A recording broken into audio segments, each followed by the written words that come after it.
Bueno, ahora entramos en el tema que nos ocupa. ¿Sabe que imaginar, tratar de darle creatividad a nuestra mente a la par de lo que vamos leyendo, de lo que sucedió en aquel tercer día? ¿Sí? Días previos, por un lado, el dolor, el quebranto, la angustia, la frustración ante la injusticia cometida con nuestro Señor. El dolor, el quebranto y la angustia llevan a olvidarse de las cosas buenas, y en este caso de las promesas que Cristo les había dicho. Sí, les dijo: vea, en 3 días nos vemos. ¿Sí? Ustedes espérenme allá en Galilea, ahí les doy alcance. Pero todo eso se disipó, nos descuidamos, nos desorientamos, porque sí, a veces el dolor profundo, la tristeza nos sumerge en una condición en la que nos deja bastante menoscabados anímicamente. Y claro, días de desolación, de viernes a domingo, ellos, 3 días antes del sábado, ¿sí?, que había sido día de reposo, en su preocupación, en su angustia, mirando la injusticia cometida en su Señor. Si a mi Señor le hacen así, ¿qué será de nosotros? Pero Dios les había advertido, les dijo que tranquilos, que si a Él, siendo maestro, le hacen esto, pues vamos a estar en la misma línea. Es una de las cosas que nos debemos identificar con Cristo Jesús, en el sufrimiento, la tristeza que a veces llega a nuestras vidas, pero que trae un mayor peso de gloria. Y digo, esos días de tristeza, esos días nublados anímica y sentimentalmente, no nos dice mucho qué hicieron los discípulos en esos días. No nos dice, la palabra no nos deja ver a qué se dedicaron, si quizás cada uno estuvo en su casa llorando, lamentando la partida de su maestro, de su Señor. Pero las cosas cambian de manera impresionante. Primero, el gran ejemplo de esas mujeres.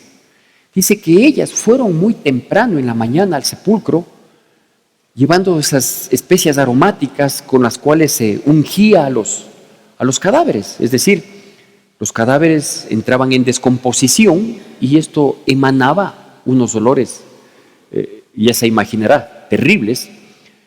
Y las personas, en este caso las mujeres, que habían demostrado fidelidad, compromiso, servicio para con Dios, habían ido muy temprano en la mañana con la expectativa de que alguien les ayude a remover la piedra para ungir al cadáver del Señor, de manera que no se emitan estos malos olores. La sorpresa de ellas, cuando llegan, es mirar la piedra removida. Todos tenemos una naturaleza pecaminosa que nos lleva siempre a pensar lo peor. El primer pensamiento que les asaltó a estas mujeres es: ¿quién movió la piedra? Porque han robado el cadáver de mi Señor. Ese fue el primer pensamiento. Pero cuando ellas entran, ¿sí?, en unos evangelios dice que ellas entraron, en otros dice que junto a la piedra o sobre la piedra estaba sentado un ángel, les da la noticia y en definitiva les dice: ¿por qué buscan entre los muertos al que vive? Dicho de otro modo, les estaba diciendo: oiga, recuerden lo que él había dicho, ¿sí? Él dijo que en 3 días se ven en Galilea, vayan y esperen ahí, por favor, ¿sí? No se aflijan. Entonces ellas recuerdan, es refrescada su mente, e inmediatamente regresan deprisa a avisar a los discípulos. Bueno, los discípulos, que igualmente estaban acongojados, al recibir esta noticia, ¿sí?, no por incrédulos, sino por confirmar, por verificar, por darle un mayor peso de credibilidad, salen corriendo 2 de ellos y llegan al sepulcro y se encuentran exactamente con la misma noticia, ¿sí?, con un ángel que les da esta gran noticia, que les recuerda lo que Jesucristo les había dicho. Dice: oye, no me vencieron, no acabaron conmigo, nadie me mató, yo me entregué por ustedes, por mi amor. Pero no me pueden detener, yo voy a estar con ustedes todo el tiempo, así que póngale ganas, vamos para adelante, ¿sí? Parafraseando un poquito el texto bíblico, ¿sí?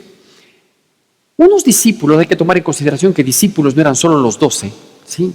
Y unos discípulos, precisamente no de los 12, con tristeza, con dolor, habían decidido volver al campo, a sus labores cotidianas, pensando que todo lo vivido, todo lo experimentado, todo lo aprendido había quedado hasta ahí, hasta aquí llegó, ¿sí? También que nos fue estos 3 años y medio, vimos prodigios, señales, milagros, entendimos su instrucción, sus palabras calaron profundamente en nuestras vidas. Y este par de discípulos iban camino de Emaús, ¿sí? Y Jesucristo se manifiesta a ellos. Se acerca como un forastero, como un extranjero de aquellas tierras y les comienza a hablar. Y ellos le dicen, oye, ¿tú no sabes lo que acaba de pasar 72 horas atrás en Jerusalén? Eres el único forastero que es ajeno a esta situación. Y Jesús les hace la conversa a ellos y les dice, ¿y qué es lo que pasó? Le comienzan a comentar todo lo sucedido. Cuando ya comienza a entrar la noche, le dicen estos 2 discípulos, le dicen, ¿a dónde vas? Él dice, no, yo voy camino mucho más largo. Dice, no, pero quédate aquí, ya la noche nos alcanza, quédate aquí a reposar con nosotros. Y cuando entra, toma el pan, lo bendice y le reconocen, dice, ¡wow! Resucitaste, Señor, resucitaste, impactados, ¿sí? Los otros 11, el uno había tomado una decisión fatal, que no fue decisión de última hora, fue la conclusión de decisiones mal tomadas, ¿sí? Estaban los 11 reunidos en un aposento con la puerta cerrada. Jesucristo había resucitado, Jesucristo está glorificado, y glorificado sin necesidad de que la puerta se abra, Él se presenta en medio de ellos y les dice, paz a vosotros, ¿sí? Usted puede percibir el impacto, el gozo, la esperanza que revivió en todos ellos. Que se presente su Señor, el que pocos días atrás había estado crucificado, ensangrentado, vituperado, escupido y por sobre todo escarnecido con las palabras ofensivas y las blasfemias que había recibido. Hoy presentarse con señales indubitables, dice la Biblia, de que Él era Dios y de que Él era el que había entregado su vida por nosotros. Porque no faltó aquel que dijo, si es que yo no meto mi dedo en los orificios de sus manos, no creeré. Pero Él se presenta y ellos se llenan de gozo, porque sus palabras iniciales fue paz a vosotros. Digo iniciales partiendo de su resurrección. Todos estos acontecimientos, que algunos inclusive parecen yuxtapuestos, es decir, mientras se presentaba con unos, se presentaba con otros, todos estos concluyen cronológicamente, si quisiéramos ubicarlos. No vamos a hacernos problema de tratar de ubicar cronológicamente los acontecimientos de la resurrección, porque Cristo ya había sido resucitado y había sido glorificado, ¿sí? Y como resucitado y glorificado que estaba, si tenía la potestad de entrar a una habitación con la puerta cerrada y manifestarse a sus discípulos, no era nada difícil que se presenten 2 y 3 partes a la vez, tranquilamente, ¿no es cierto? Porque Dios, mi Señor Jesucristo, que hoy está resucitado, es omnipresente, ¿sí? Donde sea que estemos, Él está con nosotros. No nos ha dejado ni nos dejará jamás. Y por último, pues se presenta en el mar. Este evento, a mí, de manera personal, me llama mucho más la atención. Porque los otros, las mujeres van en busca de ellas, esas mujeres fieles, comprometidas, trabajadoras, serviciales. Porque estos 2 de Emaús se sorprenden, ¿no? Los que iban camino a Emaús se sorprenden al saber que el mismo Señor Jesucristo les acompañaba en su camino, ¿sí? Los otros 11 que fueron sorprendidos ante la presencia majestuosa, maravillosa de mi Señor Jesucristo, recibiendo ese toque de paz a vosotros, porque su palabra trae paz a nuestras vidas, ¿no? Y ellos se llenan de gozo. Pero acá hay una historia con una dualidad de sentimientos. Por un lado, nos muestra que los discípulos, los cercanos, porque si revisamos Juan capítulo 21, usted lo puede hacer en casa, Juan capítulo 21, lo que nosotros encontramos ahí en realidad es un renacer de una empresa pesquera. ¿Y por qué digo esto? Porque todos los que ahí estaban habían sido pescadores, expertos, conocedores del tema, y que se olvidaron que ellos habían tenido una propuesta mucho mejor. Jesucristo tiempo atrás, no muchos años atrás, apenas 3 y medio de ministerio, les había dicho: ustedes ya no van a ser pescadores de pescados, de peces, ¿sí? Ustedes van a ser pescadores de hombres. Pero ante la temporal muerte humana de Cristo Jesús, ellos declinaron y bueno, no les juzgo mucho porque somos humanos. Y como humanos ellos dicen: mire, ¿ahora qué vamos a hacer? Cuando estábamos con Él no nos faltaba nada. Tuvimos hambre junto con multitudes y quedamos saciados. Ahora hay que dedicarnos a algo, porque parece que hasta aquí llegamos. Y deciden, reconstruir, restaurar, volver a levantar la antigua empresa pesquera. Todos los mencionados ahí en Juan capítulo 21 eran pescadores con mucha experticia. Intentan volver a pescar, intentan, abro comillas, volver atrás, cierro comillas, y no pescan nada. Y no pescan nada. Y obviamente, mi Señor precioso se hace presente y les dice: ¿tienen algo para comer?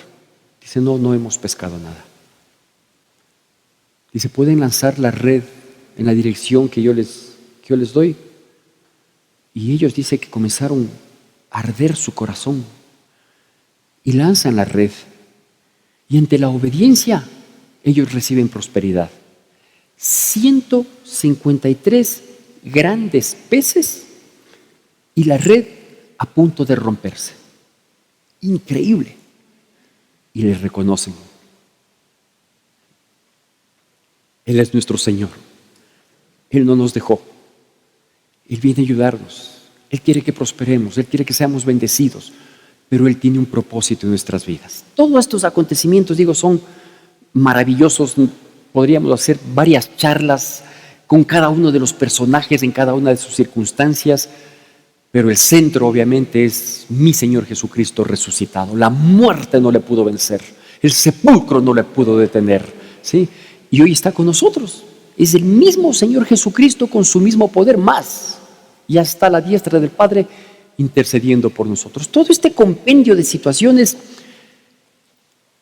trataron de ser resumidas, entendidas por algunos escritores, pero creo que el que más destaca es Lucas. Primero por su condición y su capacidad académica. Él era un médico, un investigador, y luego porque esa condición académica le daba esta versatilidad para poder en contexto los acontecimientos suscitados. En el libro de los Hechos, capítulo 1, le pido por favor que vayamos allá. Hechos capítulo 1, permítame darle lectura del versículo 1 al versículo 14. El Evangelio de Lucas, como su nombre lo indica, es escrito por el doctor Lucas, es este médico.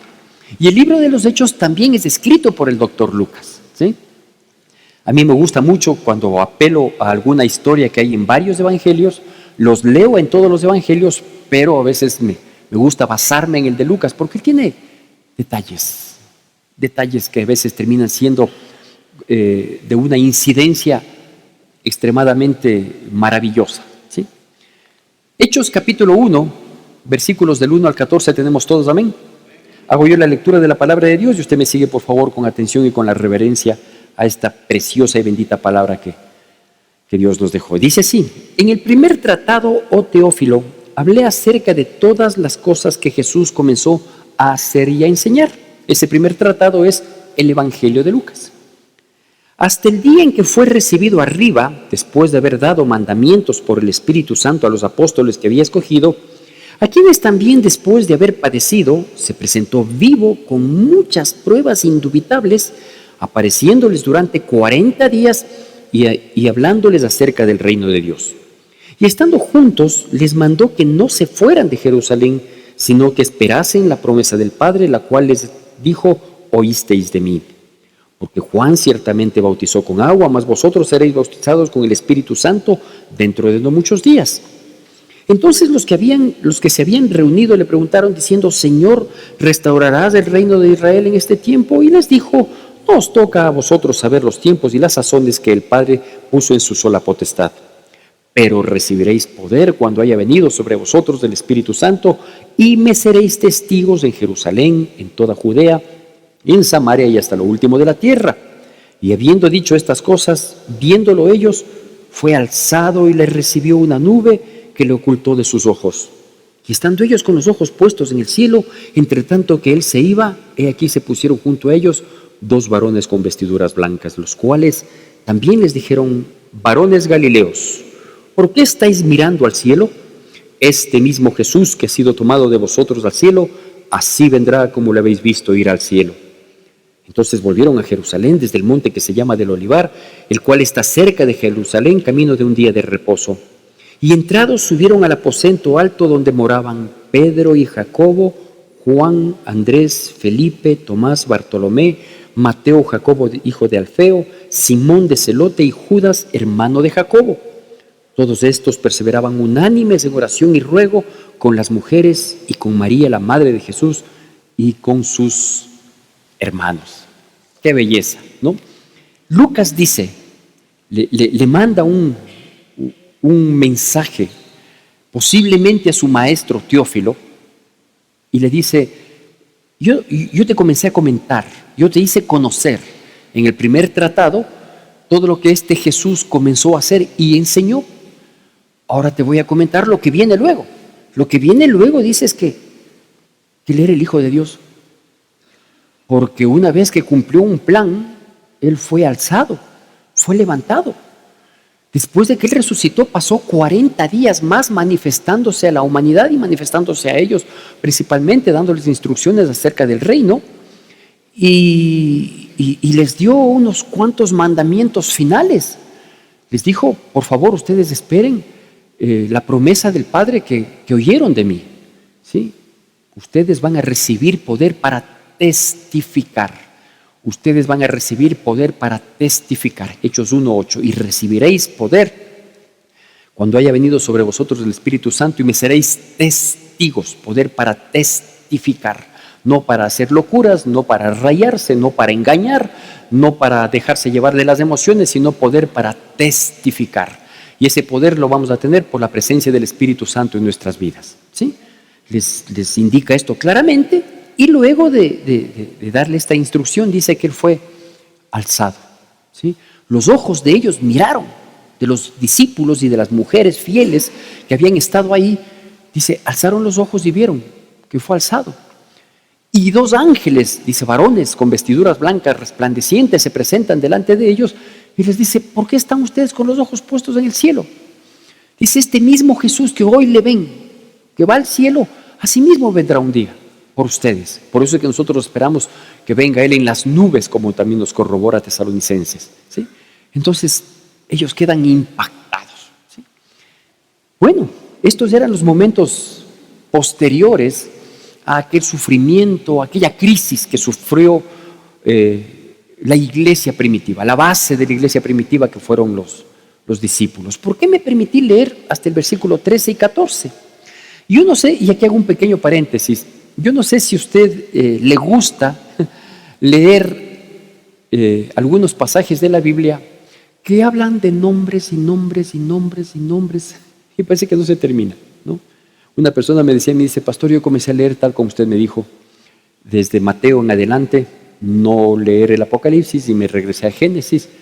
Iba muy bien hasta cuando comenzó una larga lista de nombres, tanto en el libro de Números, Crónicas, y en muchos libros del Antiguo Testamento. Yo estoy terminando ahora Esdras, y veo que también recuerdo que en el capítulo 7, 8 creo que es, igual hay una larga lista de nombres. En unos casos son, por ejemplo, se refiere a los que regresaron de Babilonia, o a los que subieron de Egipto y entraron en la tierra prometida, luego a los que regresaron del cautiverio babilónico. Luego se pasa lista de los sacerdotes, en el caso de Esdras, y se dice, ¿no? Y los hijos del tal, dije, una lista interminable. Dice, ¿para qué pusieron esto en la Biblia, por favor? Tan bonita que estaba la historia, y me ponen un sinnúmero de nombres, que algunos de ellos son inclusive difíciles de ser pronunciados. Sí, a mí me llamaba la atención uno que decía, había unos hijos de quién sería, que se llamaban Odías, ¿sí? Yo digo, parece a odiabas. Gracias a Dios había otros que decían amarías. Digo, no, yo me voy por ese lado, ¿sí? Pero hay este sinfín de nombres que se mencionan ahí, que insisto, a veces se dicen, o sea, ¿para qué tanto nombre? ¿Sí? Cuando uno lee todos esos nombres, de pronto encuentra alguna situación ahí, en alguno de ellos, ¿sí? En el Nuevo Testamento ya no hay una larga lista de nombres. Hoy tenemos una lista de 11 nombres aquí. ¿Cómo me permití llamarle a esta prédica? A esta prédica me permití llamarle tomando lista de lealtad. Tomando lista de lealtad. ¿Por qué? Si nosotros nos vamos unas paginitas atrás al Evangelio de Lucas, y le pido por favor que vayamos allá, en el capítulo 6 del Evangelio de Lucas, del versículo 12 al 16, Evangelio de Lucas capítulo 6, del versículo 12 al 16, encontramos esta misma lista, solo que en Lucas nos habla de la lista que se estaba haciendo y en Hechos de la lista que se estaba tomando. Y dice así, en aquellos días, Lucas 6 del 12 al 14, igualmente con atención y reverencia, dice, en aquellos días, él fue al monte a orar y pasó la noche orando a Dios. Y cuando era de día, llamó a sus discípulos y escogió a 12 de ellos, a los cuales también llamó apóstoles. A Simón, a quien también llamó Pedro, a Andrés su hermano, Jacobo y Juan, Felipe y Bartolomé, Mateo, Tomás, Jacobo, hijo de Alfeo, Simón llamado Celote, Judas, hermano de Jacobo, y Judas Iscariote, que llegó a ser el traidor. ¿Sí? Yo me permití, para confirmar, para corroborar, sacar a mano, sacar aparte los nombres de Lucas capítulo 6 y luego comparar con los nombres de Hechos capítulo 1. Obviamente lo tomé de Lucas mismo porque es el mismo escritor del libro de los Hechos.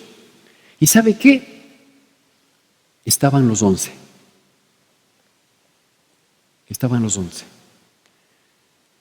Ellos habían sido tomados lista, y excepto el traidor que terminó ahorcándose a sí mismo, ¿no? Estaban los 11. Estos 11 que, como dice el Evangelio de Lucas, fueron escogidos, fueron llamados, fueron discípulos y se les conoció también como apóstoles. Fueron escogidos no por mérito, no por sus características, condiciones y atributos que en cualquier área hubieran tenido, porque de hecho no lo tenían mucho o nada como usted y yo. Fueron escogidos por el corazón de Dios, por el corazón de mi Señor Jesucristo. Es más, siendo un poquito más allá y advirtiendo el tema que Dios mediante quiero compartirlo de este martes al siguiente, que ya estaré mucho mejor de salud, que se llama el discípulo ese tema, ¿sí?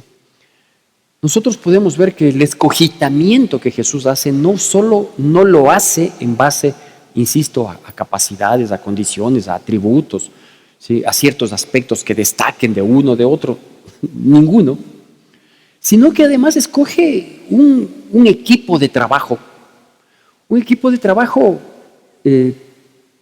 que hoy en día, desde el punto de vista empresarial, sería un fracaso, porque son tan diferentes los unos de los otros, en sus comportamientos, en sus actitudes, en sus labores.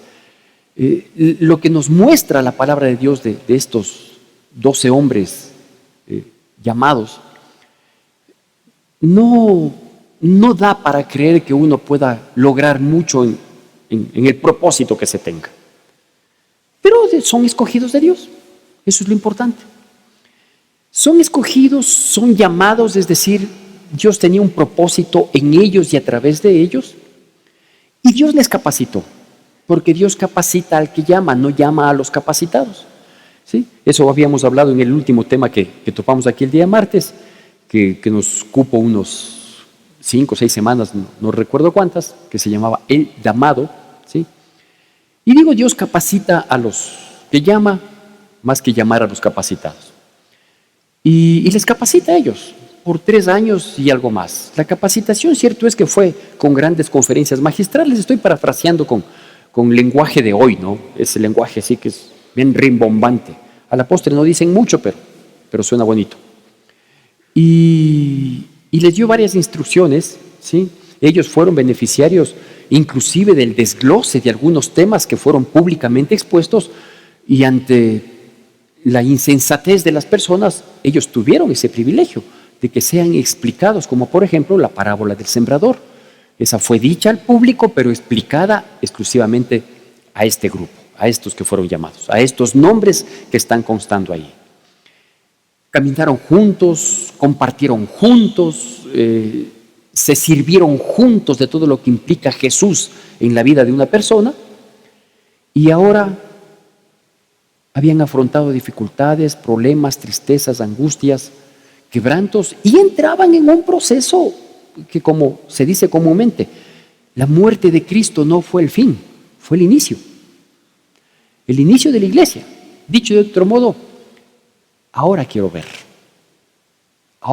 si es que efectivamente me creen, ahora quiero ver si efectivamente me obedecen, ahora quiero ver si es que permanecen firmes y fieles, ahora quiero ver que si algún ratito se alejan, se distancian, se entibian, Dios no permita que se enfríen, ¿sí? Y de pronto son redargüidos con la palabra, que la palabra arda en sus vidas. Ahora quiero ver, ¿sí?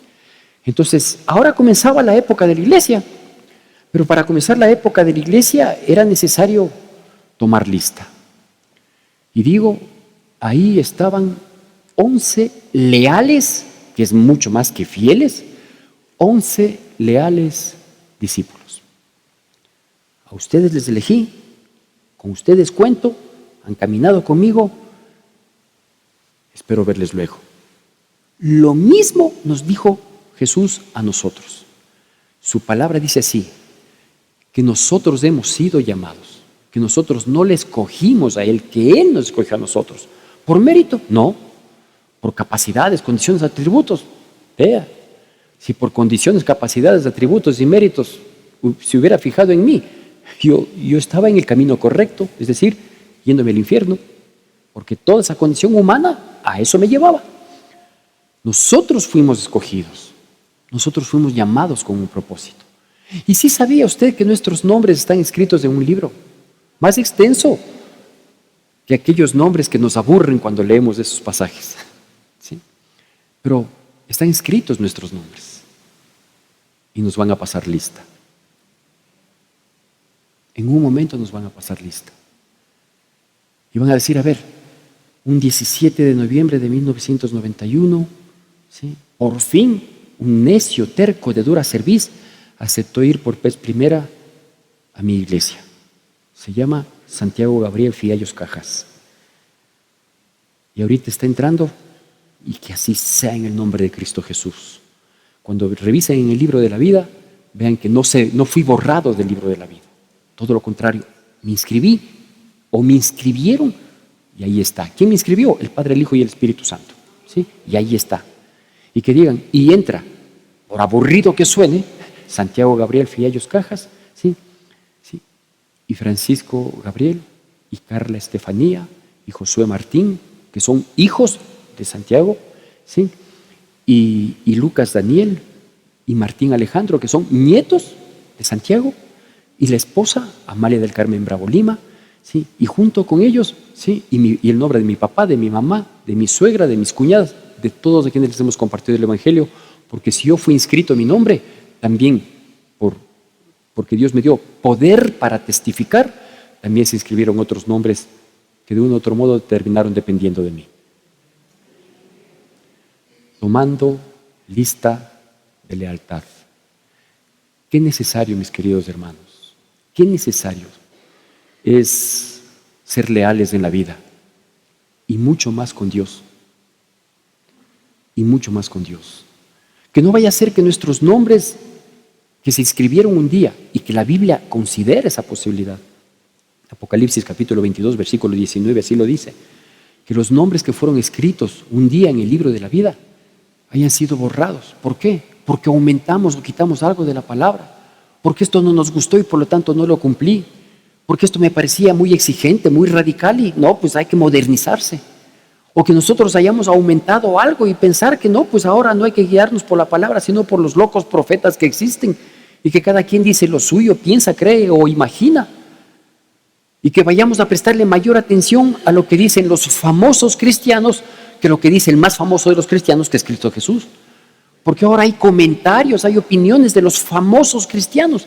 ¿Y quién dice que los famosos conocen algo de la palabra? No la conocen, sino porque simplemente un día fueron a parar en una iglesia, ¿sí? Y ya se les vio dentro de la iglesia y con cierta permanencia, cierta perseverancia. ¡Ah, qué lindo! Y nos emocionamos los cristianos, decir, qué lindo, el fulanito ahora es cristiano. Frutos dignos de arrepentimiento se necesita. Y aunque llegaran a tener frutos de arrepentimiento, ¿a quién hay que seguirles? A Cristo Jesús. Porque corremos el riesgo que si distraemos nuestra atención, ¿sí?, nuestros nombres puedan ser borrados del libro de la vida. Y un día estuvieron inscritos, y al hacer esta simple comparación, como yo lo hice de Lucas capítulo 6 con Hechos capítulo 1, el versículo 13 de Lucas 6, el versículo, sí, creo que es 6 o 7 del capítulo 6, con el versículo 13 del libro de Hechos, yo quiero que mi nombre inscrito aparezca luego, al final.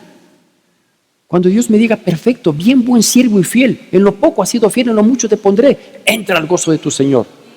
Porque Dios nos ha dado poder para testificar, para permanecer, para ser fieles, leales. Y hay que ser fieles, leales primero a su palabra, a Cristo Jesús, que es la palabra encarnada. A Él hay que serle fieles. De tal manera que vea, el día de mañana nos van a venir con doctrinas mentirosas, engañadoras, nos van a meter... como nos están queriendo meter el evangelio de la prosperidad, ¿no? Que piensan que lo decía la semana anterior y no tengo inconveniente en repetirlo, que el reino de los cielos o el reino de Cristo aquí en la tierra es llenarnos los bolsillos de plata. ¿En qué parte dice eso, por favor?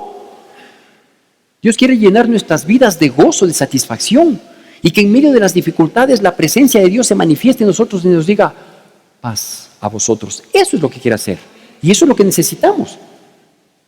Y que nuestras vidas, así como aquellos discípulos un poquito distraídos y con tristeza, yéndose en la dirección incorrecta, porque les dijo, nos vemos en Galilea, y ellos iban a Emaús.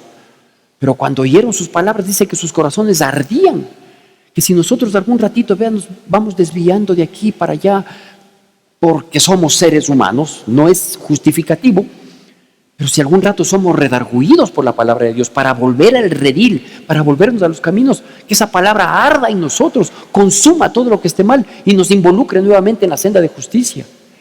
¿Y por qué no destacar la actitud de esas mujeres? ¿Qué mujeres? Y así son las mujeres, y así tienen que ser las mujeres de Dios. Serviciales, dispuestas, fieles. ¿Sabe que ellas también se jugaban el físico mucho más que los mismos discípulos con tal de servirle a Jesús? Ellas son mujeres de fidelidad. Y discúlpeme que tenga que decirlo esto. Esta es una realidad que a veces molesta, pero es una realidad. Cuando una mujer se enoja, es peor que un león herido. No quiere saber más de nadie. Es por eso que yo suelo decir, cuando los amigos de pronto nos enojamos por alguna cosa, par trompones y quedamos de panas. Pero dos mujeres enojadas, es que la fulanita ha dicho esto, es que si ves cómo me queda viendo, terrible. Estas no. Estas tenían como prioridad Cristo Jesús. Y si por causa de servirle, de seguirle, de serles fieles, de tener un compromiso con Cristo Jesús, eran vituperadas, juzgadas, criticadas, lo que quiera, mucho más importante era Cristo Jesús. Que cuando nos pasen la lista, y con esto concluyo, que cuando nos pasen lista, nuestros nombres sigan ahí. Porque esa será como esta, tomando lista de lealtad. Que su palabra arda en nuestros corazones. Que nuestra obediencia traiga prosperidad también, como Juan capítulo 21. Que seamos fieles, comprometidos y serviciales como esas mujeres. Y que nosotros permanezcamos firmes a la luz de su palabra. Cristo ha resucitado y estará por siempre con nosotros. Que Dios bendiga poderosamente nuestras vidas en Cristo Jesús. Que la gracia de nuestro Señor Jesucristo, el amor de Dios nuestro Padre, La comunión y consolación de su Santo Espíritu sea con todos y cada uno de nosotros, y el pueblo de Dios, que es el pueblo más feliz sobre la faz de la tierra, dice: Amén. Recordamos nuestras actividades. El jueves 13 de abril nuestro pastor nos compartirá un mensaje de reflexión y tendremos las células de hogar a las 7 de la noche. Reunión de oración el viernes 14 de abril a las 7 de la noche. Madres unidas para orar todos los sábados a las 7 de la mañana. Reunión de adolescentes el sábado 15 de abril a las 4 de la tarde. Y de universitarios y profesionales, el horario está por confirmar. Reuniones presenciales los domingos a las 7:30, 9:15 y 11 de la mañana. Seguimos en oración todos los días a partir de las 9 de la noche. Tu donación es importante para sostener la obra de Dios. Puedes realizar tus aportes en la cuenta de la Iglesia Evangélica Centro de Adoración Cristiana o acercarte a las oficinas de la iglesia. Gracias por acompañarnos.